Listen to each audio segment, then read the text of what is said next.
vasham agachat tau hyasya paripantino. Translation: attraction and repulsion for sense objects are felt by embodied beings, but one should not fall under the control of senses and sense objects because they are stumbling blocks on the path of self-realization. Text 35. Shayan svadharmo viguna paradharmat svanushtitat svadharme nidhanam shreya paradharmo bhayavaha. Translation: it is far better to discharge one's prescribed duties, even though they may be faulty, than another's duties. Destruction in the course of performing one's own duty is better than engaging in another's duties, for to follow another's path is dangerous. Text 36. Arjuna uvacha athakena prayukto yam papam charati purusha anichan api varshneya balad eva niyojitaha. Translation: Arjuna said, O descendant of Vrishni, by what is one impelled to sinful acts, even unwillingly, as if engaged by force? Text 37. Shri Bhagavan uvacha kama esha kradho esha rajoguna samud babaha mahashano mahapapma vidhyenam ihavarinam. Translation: the Blessed Lord said, it is lust only, Arjuna, which is born of contact with the material modes of passion and later transformed into wrath, and which is the all-devouring sinful enemy of this world. Text 38. Dumena vriyate vanir yata darsho malena cha yatol bena vrito garbas tata tene dam avritam. Translation: as fire is covered by smoke, as a mirror is covered by dust, or as the embryo is covered by the womb, similarly, the living entity is covered by different degrees of this lust. Text 39. Avritam jnanam etena jnanino nityavarina kama rupena konteya dushpurena nalena cha. Translation: thus, a man's pure consciousness is covered by his eternal enemy in the form of lust, which is never satisfied and which burns like fire. Now we can go back to text 29. I'll read the translation and purport by His Divine Grace, A.C. Bhaktivedanta Swami Srila Prabhupada Ki Jai. Bewildered by the modes of material nature, the ignorant fully engage themselves in material activities and become attached. But the wise should not unsettle them, although these duties are inferior due to the performer's lack of knowledge. Purport: persons who are unknowledgeable falsely identify with gross material consciousness and are full of material designations. This body is a gift of the material nature, and one who is too much attached to the bodily consciousness is called mundan, or a lazy person without understanding of spirit soul. Ignorant men think of the body as the self. Bodily connections with others are accepted as kinship. The land in which the body is obtained is the object of worship, and the formalities of religious rituals are considered ends in themselves. Social work, nationalism, and altruism are some of the activities for such materially designated persons. Under the spell of such designations, they are always busy in the material field. For them, spiritual realization is a myth, and so they are not interested. Such bewildered persons may even be engaged in such primary moral principles of life as nonviolence and similar materially benevolent work. Those who are, however, enlightened in spiritual life should not try to agitate such merely materially engrossed persons. Better to prosecute one's own spiritual activities silently. Men who are ignorant cannot appreciate activities in Krishna consciousness, and therefore Lord Krishna advises us not to disturb them and simply waste valuable time. But the devotees of the Lord are more kind than the Lord because they understand the purpose of the Lord. Consequently, they undertake all kinds of risks, even to the point of approaching ignorant men to try to engage them in the acts of Krishna consciousness, which are absolutely necessary for the human being. So Prabhupada is speaking of these upadis, how people are identifying with things like their work and their nation, and in the translation it's saying, don't disturb these people who are so fully engrossed in material nature. Don't waste your time by disturbing someone who's fully engrossed in material nature. It's like we might give some Krishna consciousness, try to talk to maybe a homeless person about Krishna consciousness for a little while, but then if the person is just saying no, no, no, and berating us or whatever it is, if they're not interested, I gave it a chance, I gave it a try, and I'm not going to keep going through a cycle with someone. I'm not going to enter their cycle. If they're in a cycle or a chakra like that, I don't have to go down and try to get them out of their cycle.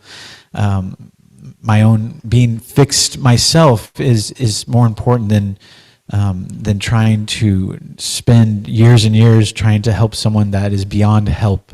So we don't have to agitate the minds of the people that are so materially engrossed, where all they want is sense gratification, and the senses want to enjoy the sense objects, and some rich people, some people are just after greed, and some people are just after lust, and some people don't know that, they can't even imagine that there's they think that they are just this body. They think this is who they are. Like, this is me. This is the body and myself. It's all the same. What's the difference? And they don't realize that there's a spiritual particle that's so powerful. It's so small it cannot be seen by the doctors or their magnifying glasses, but it's so small, but yet it is more powerful than an atomic bomb. So we've all got this spiritual spark inside of us that's so powerful. And it's separate than your body. It's not your body. Your body is just a vehicle. The country that you're born in is just a vehicle, and these bodies are just a vehicle. And the country you're born in, that's this birth, But devotional service is so important because we're saying we're non-sectarian, because it's beyond just picking a religion. Krishna at the end of the Gita says, just abandon all varieties of religion and surrender unto me.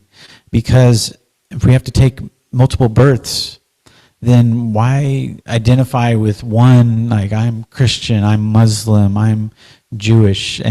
Why identify with one of those? Or why just say that I'm American and I'm proud to be an American and I don't care about the other countries? If you're friends with America, then I'm cool with you, but I don't really care too much. But if you're an enemy, then I think we should fight you, and I don't care about the casualties. And no, we should see all living beings as spiritual entities with their spiritual spark inside of them, with their soul inside of them, and with super soul right there next to the soul, guiding the living entity. So no reason to just identify with this body, because next birth you get a new body. But what continues throughout all these bodies? Your relationship with the Lord. You are eternal servant of the Lord. And so that is continuing forever and ever. And your soul is actually beyond time. And so we can say that no matter what body I'm in, no matter what country I'm in, no matter what time it is, I can work on being a servant of Krishna. I can try to focus on his senses. I can focus on pleasing him. What does he want? What is his plan? Can I help try to help him in his plan? And these verses here, these first 5 or 6 verses, are speaking a lot about nishkama karma yoga. Work. This chapter is obviously a lot about karma yoga. Work without attachment. And nishkama karma yoga, it's like work with no selfish desire. Working without any, it's not like, what am I going to get out of this? That's not there at all. It's not like, what am I going to get out of this? It's like, what can I give to Krishna? And that's what these verses here are especially talking about. And that's text 29. Let's see here. And then, because Arjuna said, is all work binding? And Krishna is saying, not all work is fruitive and leads to bondage. Full knowledge. And then text 30 here. Therefore, O Arjuna, surrendering all your works unto me, with mind intent on me, and without desire for gain, and free from egoism and lethargy, fight. Purport. This verse clearly indicates the purpose of the Bhagavad Gita. I'll read it again. Therefore, O Arjuna, surrendering all your works unto me, with mind intent on me, and without desire for gain, and free from egoism and lethargy, fight. So no ego, no false ego, and then no complacency or lethargy or laziness. There's none of that. Purport. This verse clearly indicates the purpose of the Bhagavad Gita. The Lord instructs that one has to become fully Krishna conscious to discharge duties, as if in military discipline. Such an injunction may make things a little difficult. Nevertheless, duties must be carried out with dependence on Krishna, because that is the constitutional position of the living entity. So it's like, Prabhupada's comparing it to like a military discipline. So it's like, no matter how I feel when I wake up, or no matter how I'm feeling throughout the day, I'm a soldier for Krishna. I'm fighting. We've got a big war to fight. So a soldier is getting past. What if a soldier was so concerned about the little things and got caught up in some little things, and then the commander is saying, hey, we got to go fight. It's time. And he's like, no, I'm worrying about this or that. And I can't put my mind. No, the good soldier is completely focused and ready for the commander's orders. He doesn't question the commander's orders, just wants to execute those commands. Living entity cannot be happy, independent of the cooperation of the Supreme Lord, because the eternal constitutional position of the living entity is to become subordinate to the desires of the Lord. So in the material world, we have learned that to be subordinate is like the worst thing in the world, and that no matter what, we should try to, no one above us, right? No, we are the top cream of the crop, top of the tops. But that's not the way it is. Until one learns to surrender, to be subordinate, how could one learn unless one is surrendered, subordinate, and wanting to please the teacher and wanting to please Krishna? Then the training of the mind, the grooves of the mind become a little more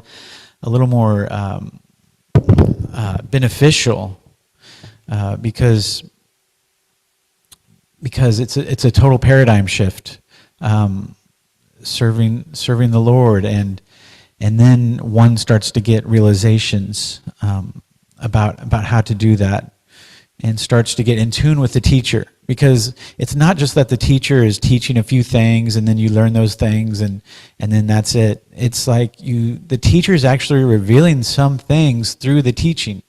Of course, revealing the knowledge, but through the teaching, the method of teaching is also revealed. The style of teaching is revealed, and the wishes of the teacher are being revealed subtly. And so tuning into these deeper, more subtle teachings from the teacher, and it's like, you can think about all the other students and what does the teacher want from the students, and should I question the teacher's teachings or methods? Because when we start to question the methods, all of a sudden the lessons get spoiled a little bit. Because when we're thinking we're better than the teacher, we know more than the teacher, it's just how can we learn with that type of attitude going on here? Arjuna was therefore ordered by Sri Krishna to fight as if the Lord were his military commander. One has to sacrifice everything for the good will of the Supreme Lord, and at the same time discharge prescribed duties without claiming proprietorship. Again, one has to sacrifice everything for the good will of the Supreme Lord, and at the same time discharge prescribed duties without claiming proprietorship. So the results of our activities, we don't claim the results, we give those to Krishna. Let me just work for you, and the results are yours. That is your department, Lord Sri Krishna. Arjuna did not have to consider the order of the Lord. He had only to execute his order. The Supreme Lord is the soul of all souls. Therefore, one who depends solely and wholly on the Supreme Soul without personal consideration, or in other words, one who is fully Krishna conscious, is called Aryatma Chetasa. Narashi means that one has to act on the order of the Master. 1 second here. Narashi means that one has to act on the order of the Master. And it's also defined up above in the word meanings as without desire for profit. So imagine being a great businessman, but you have no desire for profit.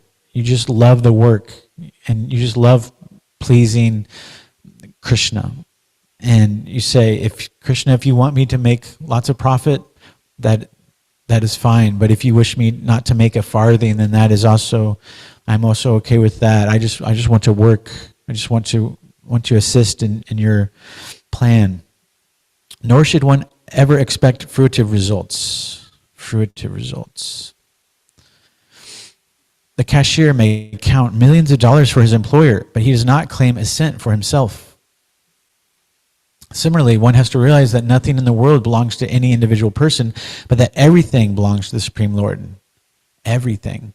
That means, this building, every building, the air, all animals, all humans, stoplights, everything you see, his property. We are just renters here. We don't own, we are just renting a little bit of time here. But he is the supreme owner. Who is it that owns all, who can say that they own all the stars and all the planets and all of space? And Krishna owns all of these things. He owns all the stars. And he actually wants to give them to you, but you have to follow his plan. That is the real purport of Mayi, or unto me. And when one acts in such Krishna consciousness, certainly he does not claim proprietorship over anything. This consciousness is called nirmama, or nothing is mine. And if there is any reluctance to execute such a stern order, which is without consideration of so-called kinsmen in the bodily relationship, that reluctance should be thrown off. In this way, one may become jigata jvara, or without feverish mentality or lethargy. Everyone, according to his quality and position, has a particular type of work to discharge, and all such duties may be discharged in Krishna consciousness, as described above. That will lead one to the path of liberation. So no matter what your work is, no matter what your work is today, what your job was today, you can give it to Krishna. You can work in Krishna consciousness. You can work in Krishna consciousness. We just have to practice and practice. And practice that, and help others knowing some of these things. So it's like full knowledge indicates transcendental knowledge. Full knowledge. 31. One who executes his duties according to my injunctions and who follows this teaching faithfully without envy becomes free from the bondage of fruitive activities. So if one who executes, so no envy, if you follow these instructions with no envy, no envious, no jealousy, then one becomes free from all this bondage, the bondage of fruitive actions. So that's really nice. We want to become free from all these reactions and actions, fruitive, these bondage, these ties. Sometimes we feel like we keep going, we keep making the same mistakes, and then we end up bound up again. And then we have to cut the rope again and try to liberate ourselves from these ropes. But if we just simply follow this path, we don't have to become bound up again. Going on to 32. But those who, out of envy, disregard these teachings and do not practice them regularly are to be considered bereft of all knowledge, befooled and doomed to ignorance and bondage. 33. Even a man of knowledge acts according to his own nature, for everyone follows his nature. What can repression accomplish? Text 34.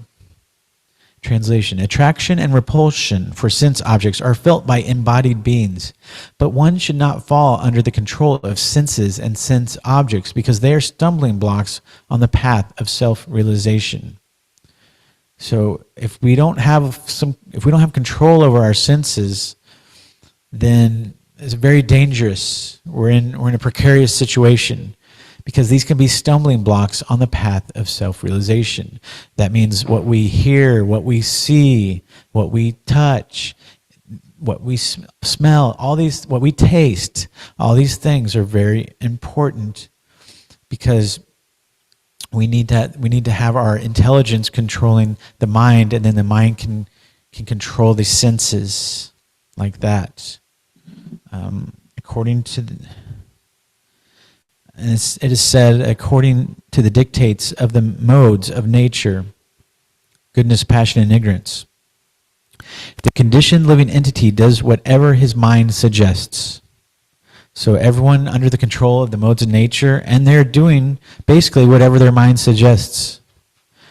Because the mind is surrendered to the senses, whatever we are attached to, we do, and whatever we are averse to, we avoid. Krishna here instructs us that our actions should not be based on attachment and aversion, which are stumbling blocks on the path of self-realization. Text 35. It is far better to discharge one's prescribed duties, even though they may be faulty, than another's duties. Destruction is the course of performing one's own duty. Destruction in the course of performing one's own duty is better than engaging in another's duties, for to follow another's path is dangerous. Shri Shri Gauranitai Ki Jai. It's like, what if we all know it'd be very dangerous to impersonate a police officer, right? All of a sudden one day you say, I'm just going to dress up like a police officer and I'm going to put lights on my car and I'm just going to help society that way. They say that we need more good police officers, so hey, I'm a police officer. And you go around and that can be so dangerous to try to execute another's duties.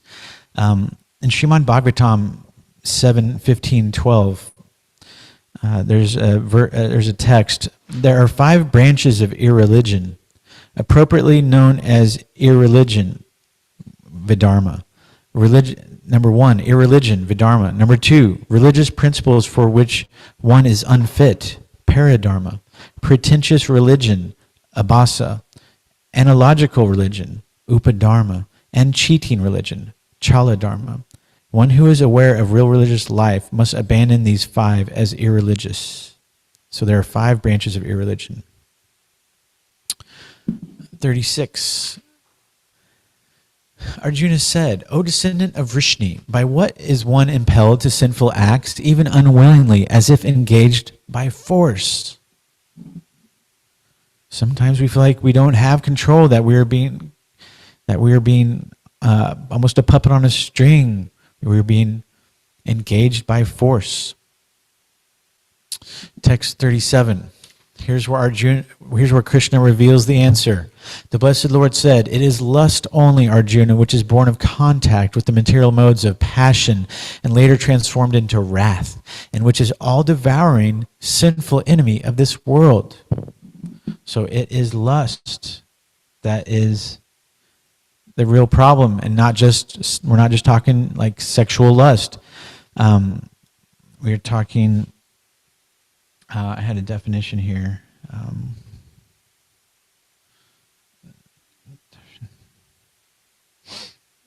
Sorry. But, so, lust is more subtle than wrath. It is said that a man of lusty intentions may go undetected. An angry person, however, is easily noticed. But Prabhupada in this purport says that lust and wrath can be spiritualized and can become our friends. In Srimad Bhagavatam 9:19-13, it is said in the translation, a person who is lusty cannot satisfy his mind, even if he has enough of everything in this world, including rice, barley, and other food grains, gold, animals, and women. Nothing can satisfy him. So a person who is lusty cannot satisfy his mind, even with everything in the world, the way that someone like Hiranyakashipu was. Also in 10:33-39, anyone who faithfully hears or describes the Lord's playful affairs with the young gopis of Vrindavan will attain the Lord's pure devotional service. Thus he will quickly become sober and conquer lust, the disease of the heart. So Krishna consciousness is giving us the secrets to overcome lust, this all-devouring enemy, this all-devouring sinful enemy of the world. Text 38, as fire is covered by smoke, as a mirror is covered by dust, or as the embryo is covered by the womb, similarly, the living entity is covered by different degrees of this lust. So there's 3 levels of covering here. Fire is covered by smoke, and that's kind of not very intense covering. That's a light covering. And a mirror is covered by dust. That's a little more covered. And then an embryo covered by the womb is the most covered, because you cannot see the living embryo in the womb, and the living embryo in the womb cannot move. It's bound up. So human beings are considered, Prabhupada says that human beings are considered like the fire covered by the smoke, because it's a light covering, and they actually have a chance to make spiritual advancement. Text. So the whole world is covered by this lust. Ignorance is the root of lust. Like pouring clarified butter into the fire cannot put out the fire. Similarly, trying to satisfy the lust only adds to the flames. Text 39, thus a man's pure consciousness is covered by his eternal enemy in the form of lust, which is never satisfied and which burns like fire. This lust, this hankering, this wanting more and more. Srimad Bhagavatam 9:19-14. As supplying butter to a fire does not diminish the fire, but instead increases it more and more, the endeavor to stop lusty desires by continual enjoyment can never be successful. In fact, one must voluntarily cease from material desires. So to control lust, the senses must be regulated, the intelligence must be strengthened, and you have to become fixed in your pure identity as servant of Krishna. Well, that's about all the time we have. Srila Prabhupada ki jai. Bhagavad Gita as it is, ki jai.